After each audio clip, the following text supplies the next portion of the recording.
Okay, punas-punas muna tayo ng salamin kasi aakyat tayo sa taas. Andito tayo sa MOA. Mati-deliver tayo sa second floor.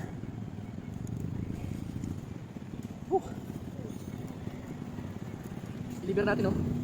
Documents galing Marikina. Hey, that's G. Basang-basa. Basang-basa. Sa akyat. Pero tara, akyat muna tayo. Sana mabilis lang. Ay, sana mabilis lang.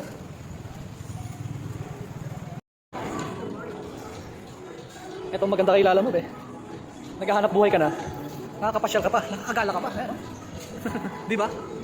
Aakyat tayo sa second floor. Bale, ito tayo.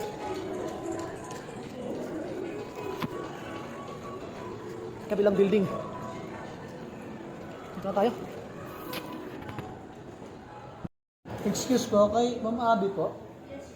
Abby Fortesa po ba? Deliver. Galing sa Marikina.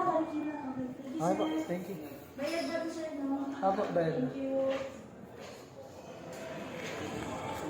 So ayan mga tol, tapos na tayo mag-deliver. Ayan o. Diba? 5 minutes lang. Tapos akbaba pa tayo.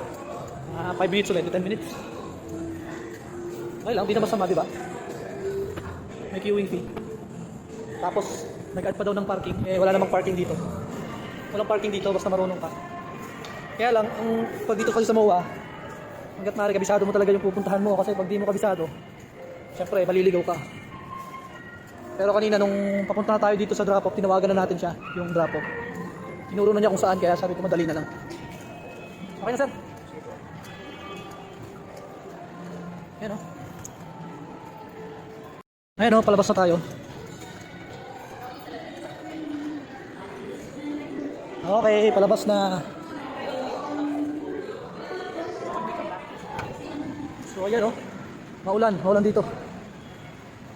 Ayan. Okay, ingat tayo, ingat.